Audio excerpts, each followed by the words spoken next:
A lot of fun stuff tonight. But before we get into any of that, of course, it is time for the last week in gaming.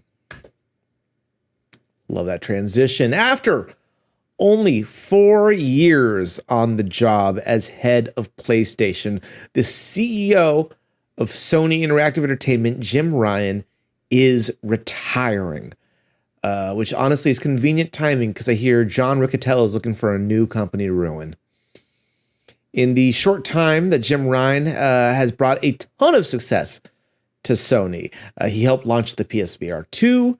He laid the groundwork to keep Call of Duty on PlayStation for the next 10 years, despite the whole Microsoft acquisition of Activision Blizzard. Hell, he even oversaw the launch of the PS5 during COVID, which is well on its way to break sales records. Or as Phil Spencer sees it, meh. Truth is, I'll say Phil, to his credit, posted a absolutely lovely message to the dead bird carcass that is X, stating, Jim Ryan has been a great contributor and fierce leader for PlayStation. I wish him the best in what he does next. Thank you for all that you have done for the community over the last 30 years, Jim. Honestly, that's really sweet.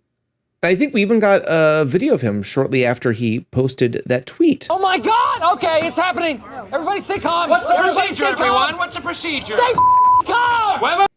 While unrelated, this news does come shortly after a recently established hacker group known as Ransom.vc claimed they hacked into Sony's systems earlier last week, unearthing internal presentations, Java files, and over 6,000 files in a file structure.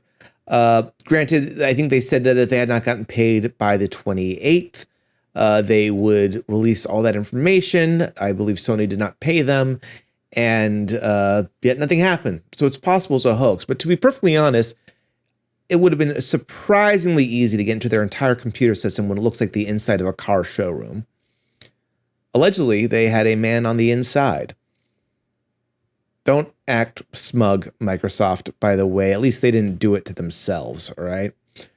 However, things are looking pretty good for Microsoft, actually, as the UK's Competition and Market Authority has revealed that they are provisionally approving the latest version of Microsoft's acquisition deal of Activision Blizzard. It's so hard to have a script that says Activision and acquisition at the same time. So the $69 billion deal is still set to be the biggest acquisition in gaming history, including the rights to World of Warcraft, Diablo, and the sacrificial versions locked in Bobby Kotick's basement. Oh, you're not working for me now? There we go. Got to get there eventually. Look at this guy. This smug. He looks like a Captain Planet villain. This is like there was a magic spell that keeps him from turning into a rat at midnight. He looks like a penguin fucked a Cabbage Patch doll. That's the joke. That's the one we're going with. Speaking of Blizzard being a shell of its former self, Overwatch 2 had its anniversary event this past week, and Overwatch fans celebrated the best way they could by playing Phantom Liberty.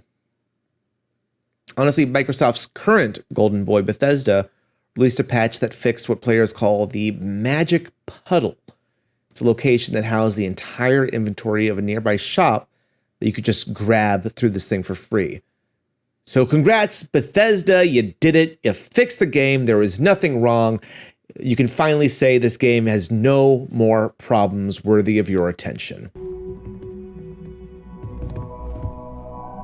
Is something amiss?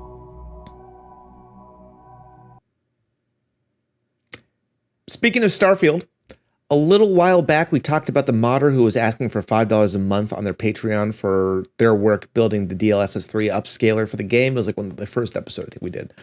Well, this guy is threatening now to make life difficult for those who pirate his mod. He stated, "From now on, I will place hidden mines in my mods, making it harder for these people. The cracked mods will sometimes work, but be very wonky." Allegedly, he's claiming that these cracked versions will crash, will act up, they'll be incredibly buggy. It's basically the Bethesda game that you all know and love. Lego announced a new addition to the Super Mario line with the Piranha plant figure, complete with posable head and leaves, a green pipe, and sharp teeth, because stepping on Legos needed to be worse. In Nintendo news, Reddit user Black Hand Goddard showed proof this past week that they were able to beat all of Zelda Tears of the Kingdom without touching the surface. Or, apparently, grass. Heartthrob, or Frightening Lunatic, depending on which season of Gotham you stop watching at, Cameron Monaghan mentioned that a third installment of the Star Wars Jedi series was coming. Now, given the scope of the series, it probably won't be released for quite some time. And given its history, it won't be playable on PC for even longer. Speaking of Star Wars, Sony had removed all mentions of the upcoming Star Wars Knights of the Old Republic remake from their social platforms. The trailer had been hidden. Most mentions of Twitter have been scrubbed. It's like the game didn't even exist.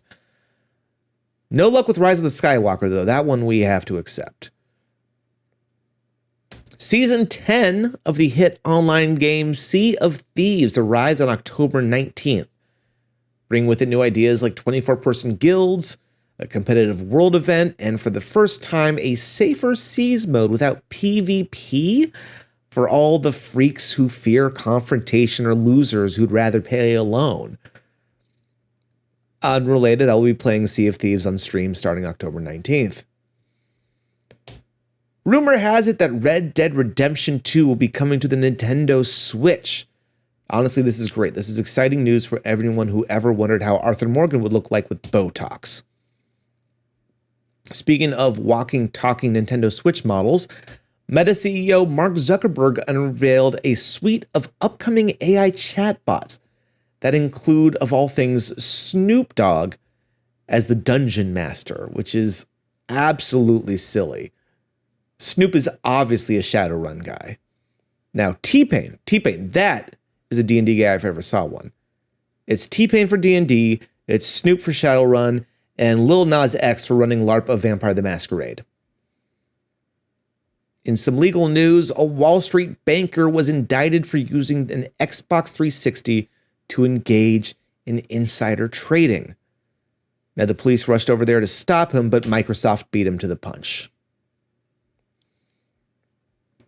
Pokemon and the Van Gogh Museum in Amsterdam has a collaboration right now that is a fun romp for children, taking them through history of Van Gogh's paintings and the various stories behind them, and it was attended by the fan base you'd expect.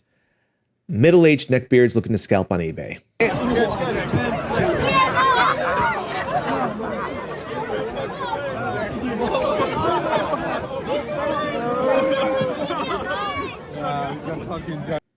Now, it's not just the exclusive card that they're giving away with the felt hat. Art prints, postcards, hell, even a tote bag from the gift shop is going up on eBay for 3-4 times as expensive as it should be. I've never been more afraid of someone who would get mugged at a farmer's market in my life. The Pokemon Company did issue an apology stating, due to overwhelming demand, all of our products from this collection have sold out. I'm sorry, overwhelming demand? It's fucking scalpers. Right? It's one thing to apologize, I get that, but the fact that the Pokemon Company isn't willing to say what it is shows they honestly don't care. Because truthfully, they get paid either way. Now, if Pokemon wants to do right by the people, just keep printing these cards. Never stop. For no first printings, no second printings with a different symbol on them, etc. Make them not only available, but so easy to get. I mean, it's not like a fucking PlayStation. There's no chip shortage. Take all the power out from the scalpers. Better yet, make it an NFT because no one gives a fuck about those anymore.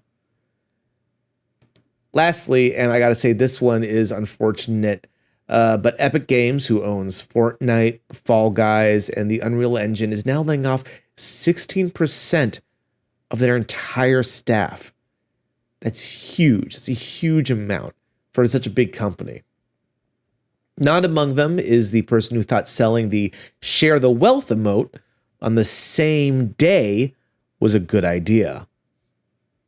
Now, CEO and kid who ran the AV club in high school, Tim Sweeney, sent out an email to his staff saying, "For a while now, we've been spending way more money than we earn.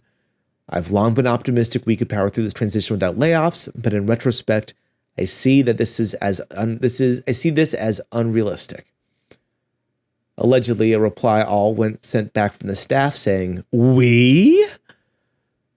Now, keep in mind, Fortnite in 2022 was bringing in $5 to $6 billion a year. That's just Fortnite. That doesn't include anything else Epic does. And this is coming after all the cuts we've seen elsewhere in the industry with other companies having the exact same problem. It makes you think, if only there was a person to blame, like a single person in these companies to let go without any severance or windfalls. You don't have to worry about the extra cash. Someone who made the wrong decisions in these companies that brought us here in the first place. On a serious note, guys, if you know anyone in the industry, Epic or otherwise, who was recently let go from the company in these trying times, find them on LinkedIn, do what you can to help them find work, because they truly do deserve better than this system that has put them in this place. I myself am no stranger to layoffs and how that works within companies, and there's a lot of niceties and bullshit being thrown out there, but you got to say, it doesn't fall on the small people. The problems start at the top.